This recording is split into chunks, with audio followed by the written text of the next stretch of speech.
엄마라고 부르기도 싫어요. 다시는 나타나지 않았으면 좋겠어요. 수진이는 더 마음이 여리니 수진이 볼 생각은 접어두세요. 어떻게 나한테 그렇게 냉정하게 말해? 나는 너를 낳아줬잖아. 정말 미안해. 다른 거 필요 없어. 그냥 얼굴만 보여주면 돼. 정말이야. 아줌마 못 믿겠어요. 저희에게 엄마가 필요할 시기에 엄마는 없었잖아요. 그런데 이제 나타나서 무슨 할 말이 있고 왜 우리 얼굴을 보고 싶다는 건지 이해가 안 되네요.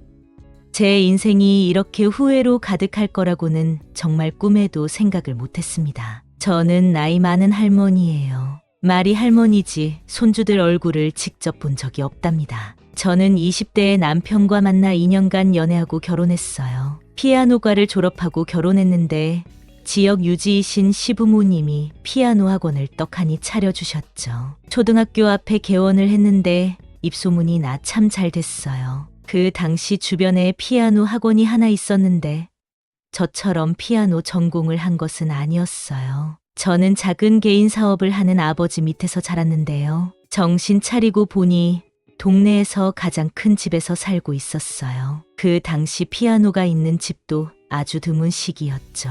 저는 초등학교 때부터 피아노를 배워왔고 재능도 있었어요. 제가 피아노과에 입학하는 건 아주 당연한 일이었어요. 외동딸로 자라 아쉬울 것 없이 자란 저는 부모님의 넉넉한 지원을 받으며 피아노를 배웠어요. 대학교 4학년 때 남편을 만났는데요. 제대하고 복학한 4학년생이었어요. 결혼을 전제로 교제하면서 남편은 취업 준비를 했고 저는 졸업 연주회 준비를 하며 사랑을 키워나갔는데요. 남편은 당당히 대기업에 취업했습니다. 시댁은 저희 집보다 형편이 좋았는데요. 결혼할 당시 2층 단독주택을 통째로 사주셨습니다. 1층에 살림집을 꾸며놓고 2층에는 월세 받는 집이 3군데 있었어요. 남편은 아이를 갖기 원했지만 피아노 학원을 차리고 싶은 욕심에 무리해서 초등학교 앞에 교습소를 냈습니다. 아이들은 물밀듯 밀려왔고 저 혼자 레슨하기가 벅차 선생님도 한 분 고용해 운영했어요. 학원은 참 잘 됐어요. 그리고 1년 후에 첫째 아들을 임신했습니다. 친정 어머니가 산바라지를 해주시는 몇 주간 선생님이 학원을 운영했고 저는 1달 반 정도 산후조리를 한 후 학원에 나갔습니다. 레슨, 상담, 원비 관리 등 할 일이 너무 많아 아이 키우는 일은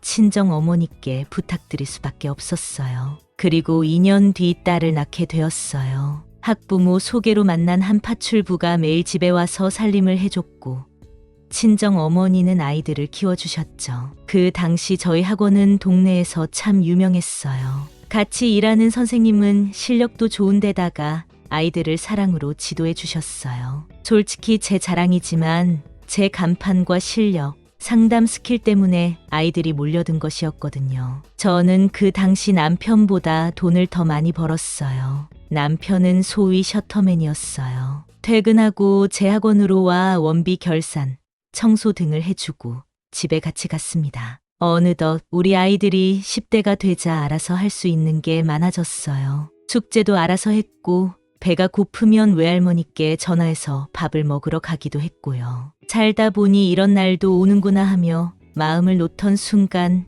다른 유혹에 빠지게 되었습니다. 잘 알던 학부모인 순영이 엄마가 자기랑 저녁에 어딜 가자고 하더군요. 애들이랑 저녁 먹고 쉬어야겠다고 했는데 오늘 한 번만 같이 가자고 자꾸 조르는 거예요. 순영이 엄마 소개로 들어온 아이들도 꽤 됐기 때문에 냉정하게 거절할 수 없었어요. 순영이 엄마는 정말 이번 한 번이면 된다길래 저는 영문도 모른 채 순영이 엄마 차를 타고 어느 창고에 도착했어요. 여기가 뭐 하는 데냐고 했더니 자기가 요즘 부수입을 올리고 있는 곳이라고 하더군요. 안내한 곳은 바로 도박장이었습니다. 이런 당황스러운 상황에 화가 났어요. 나 이런 거 손도 안 대봤어요. 나갈래요. 하고 저항하자 그러지 말고 30분만 놀다 가라고 하는 거예요. 순영이 엄마는 자연스럽게 게임을 했고 돈을 잃기도 하고 따기도 했습니다. 세 판을 하는데 그날 10만 원을 벌더군요.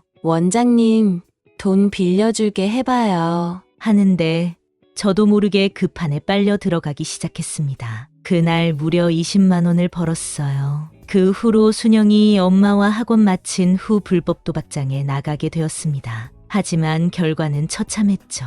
2달도 못 돼서 학원 보증금에 해당하는 돈을 잃었어요. 예금한 돈을 모두 쏟아붓고도 정신을 못 차렸어요. 내 돈을 다시 돌려받을 수 있을 거라는 생각으로 가득 차 있었어요. 안 좋은 일은 한꺼번에 밀려오나 봅니다. 그 당시 건재하던 친정 아버지가 갑자기 사고를 당해 중환자실에 누워 계시는 바람에 친정, 기둥뿌리까지 뽑을 정도로 상황이 안 좋아지게 되었고요. 우리 애들 키워주시느라 고생한 친정 엄마는 아버지 병원에서 숙식하며 아무 일도 못하고 저에게 돈 좀 해달라고 하셨어요. 그런데 제 마음이 붕 떠 있으니 학원 운영이 제대로 될 리가 있겠어요? 아이들에게 신경도 못 써주니 말이 나게 되었고 학원도 급하게 넘기게 되었습니다. 잘 되던 학원이 아이들이 다 떨어져 나갔으니 권리금도 하나도 못 받았고요. 시설을 그대로 인수받는 조건이었으나 피아노도 오래되었고 시설이 낡아 큰 돈은 못 받았어요. 겨우 받은 보증금은 친정에 다 드리게 되었어요. 이런 과정을 남편은 자세히는 몰랐어요. 사실 원비 계산은 남편이 해줘도 제 통장 관리는 제가 했으니까요. 남편은 왜 학원을 넘기냐고 물었는데 사실대로 말할 용기가 나지 않았어요. 엄마들 상대하는 게 지겨워져서 좀 쉬고 싶다고 했어요. 그때 남편 명의로 역세권 5분 거리의 아파트가 당첨되었는데 남편이 계약금과 중도금을 내달라고 하더군요. 10회 중 총 3회치를 부탁하더군요. 남편은 제가 돈을 얼마나 잘 버는지 알고 있었으니까요. 자기가 나머지 돈은 시댁에 말해서 받아보겠다고 하는데 남편에게 줄 돈이 없다고 솔직하게 털어놨어요. 자상하기만 했던 남편은 무슨 일이 있었던 거냐고 꼬치꼬치 캐묻더군요. 제가 울면서 대답을 못하자 혹시 다른 남자가 생겼냐며 의심을 하는 거예요. 그건 아니야. 절대로 그런 일은 없었어. 하고 안심을 시켰어요. 남편은 그럼 무슨 일인데 돈을 못 주냐고 묻더군요. 고개를 푹 숙인 채 1년 넘게 도박장에 다니게 된 사실을 이실직고했어요. 남편은 불같이 화를 내더군요. 그리고 당신 같은 사람은 미래가 없다. 아이들도 당신 같은 사람 밑에서 키울 수 없다. 도박하는 사람은 안 한다고 약속하고 돌아서면 다시 도박장에 나가니 이참에 뿌리를 뽑는 게 좋겠다며 헤어지자고 하더라고요. 다시는 도박하지 않겠다고 빌었지만 1년이나 자기를 속인 사람을 믿을 수 없다며 이혼하자고 하더군요. 그동안 아이 낳고 열심히 일한 공은 인정해주겠다며 작은 오피스텔 전세금을 주더군요. 저는 그렇게 아이들과 생이별하게 되었습니다. 가끔 집에 전화를 걸어보면 밝은 목소리로 전화를 받는 아이들 목소리에 안심하고 전화를 끊었어요. 가장 엄마 손이 필요할 때 딴 생각하고 돌아다닌 부끄러운 엄마라 아무 말도 할 수 없었거든요. 친정 어머니는 제가 도박한 사실을 아시더니 크게 나무라셨어요. 그리고 앞으로 볼 생각하지 말라고 선을 그으셨어요. 하지만 기댈 곳은 친정밖에 없었어요. 친정아버지 병실 보호자 침대에서 쪽잠을 자며 하루하루를 보냈어요. 그런데 제 이슈 때문에 충격을 받으신 건지 혼수 상태인 친정아버지보다 친정어머니가 먼저 돌아가시는 아픔을 겪었고 2달 후 친정아버지가 돌아가셨습니다. 쓸쓸히 2번의 장례식을 치르며 부모님 재산을 정리하는데 정말 아무것도 남아있지 않았습니다. 친정집에도 집담보대출이 있다는 것을 그때서야 알게 되었고 매도하고 빚을 처리하니 수중에 남은 건 제 생활비 한 달치 정도였어요. 그때 병원에서 오가면서 알게 된 동네 언니가 있었는데 자기 일 좀 도와달라고 하더군요. 언니가 운영하는 사무실이 있는데 나와서 설명을 듣고 같이 판매를 하면 된다고 했는데요. 알고 보니 다단계였어요. 다단계를 하는 사람들은 네트워크라고 하지 절대로 다단계라고 하지 않습니다. 언니는 나름 높은 직급이라 돈도 잘 버는 것 같았어요. 저는 당장 생활비도 없었고 무슨 일이라도 해야 했어요. 제 사정을 모르는 지인들에게 연락해 찾아다니고 제품에 대해 열심히 설명했지만 다들 고개를 가로저었어요. 그나마 친하다고 생각했던 친구는 물건 2개를 사줄 테니 다시는 보지 말자고 비웃는데 정말 그날 밤 잠도 못 자고 하염없이 눈물만 흘렸네요. 그런데 미련하게도 그럴수록 더 오기가 생기더라고요. 사실 그때 그 사업을 하지 말아야 했어요. 그런데 제 주변에 저에게 조언을 해줄 만한 사람도 없었고 저는 큰 돈을 벌고 싶은 욕심에 전세에서 월세로 바꾸고 무리해서 물건을 샀어요. 그리고 닥치는 대로 사업 소개를 하러 다녔어요. 한가해 보이는 애기 엄마들에게 전단지를 주며 사무실에 한번 놀러 오라고 해보기도 했고요. 저는 속이 새까맣게 타들어갔지만 외모는 정말 달라졌어요. 좋은 거 먹고 바르니 나이보다 10살은 어려 보인다는 평을 들었어요. 하지만 사람들은 영악했어요. 제 산하에 아무도 들어오지 않았고 저는 제 돈 주고 산 제품을 소비하느라 바빴어요. 한 번은 한 사업자가 연락을 해왔는데요. 직원들에게 가정이 달 선물로 풀세트를 많이 살 예정인데 만나서 설명 좀 자세히 해달라고 하더라고요. 전화 통화할 때는 여성 고객이라 선뜻 약속을 잡고 나갔어요. 그런데 나가 보니 웬 배 나온 중년 아저씨인 거예요.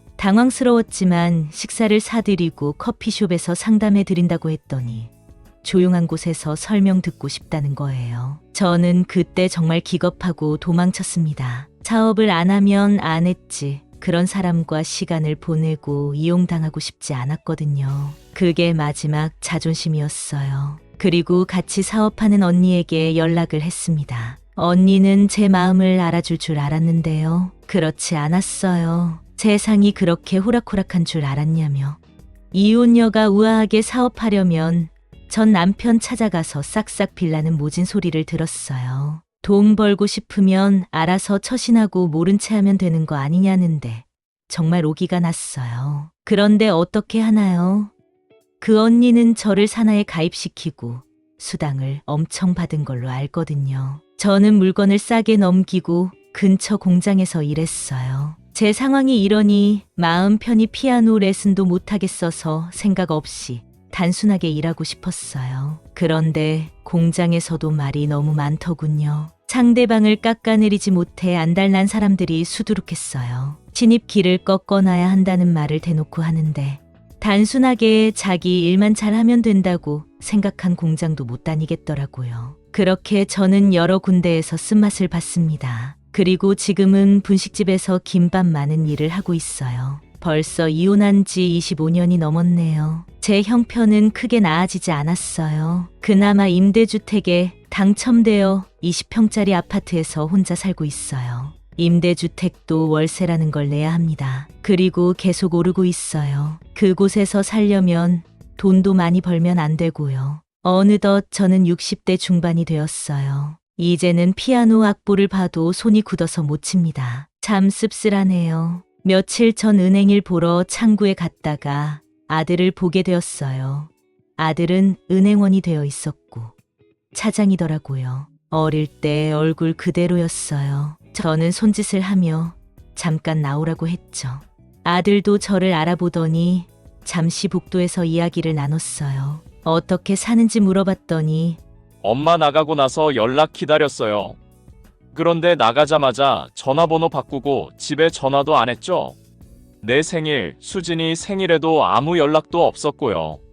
하는데 좀 더 깊은 대화를 나누고 싶었어요. 아들이 퇴근하기를 기다려 함께 조용한 식당에 갔어요. 아들은 결혼해서 유치원 다니는 아들이 있다고 하더군요. 딸 수진이는 돌쟁이 딸이 있다는데 야속하게도 사진은 안 보여주더라고요. 전화번호 좀 알려달라고 했더니 바로 싫다고 거절하더라고요. 엄마가 너희들 목소리 듣고 싶어서 가끔 전화했어 했더니 거짓말 말라고 하더군요. 용기가 없어서 말이 안 나온 거야. 지금이라도 사죄할게. 아들은 엄마 설마 무슨 장기 기증이라도 받아야 되는 몸 아니에요? 하더군요. 그런 거 아니라고 설명해도 의심하는 눈빛이었어요. 우리는 이미 남이에요. 그리고 다음 달에 다른 지점으로 발령 가니까 여기 찾아올 생각하지 마요. 하는데 어쩜 아빠처럼 냉정한지 저는 이제 믿을 사람 하나 없습니다. 동네에 사는 것 같아 집이 어디냐고 물었더니 앞으로 엮이고 싶지 않아요. 아무것도 물어보지 마세요. 하고 먼저 나가더라고요. 저는 눈앞에서 아들을 만나고도 전화번호도 물어보지 못한 채 집으로 와야만 했습니다. 아이들에게 사과 한마디 못하고 쫓겨난 인생, 그리고 이웃녀라고 손가락질 받던 시간들. 지금도 그 상황이 진행 중이지만 내 가정이 얼마나 소중하고 안락했는지 도박장에 갔다 온 후 다시는 안 갈 기회가 있었건만 돈을 많이 벌면서도 더 큰 돈을 쫓았던 인생을 철저히 후회하면서 살려고 합니다. 제가 혼자라는 걸 아는 사람들은 요양보호사 자격증 있으니 어디 돈 많은 할아버지네 가서 일하고 결혼하라는 소리도 서슴없이 하네요. 제가 남편이 있었다면 차마 이런 얘기는 듣지 않겠죠. 얼마나 감사한 조건이었는데 이렇게 바보 같은 결정을 하고 사는지 제 인생 후회하고 또 후회합니다.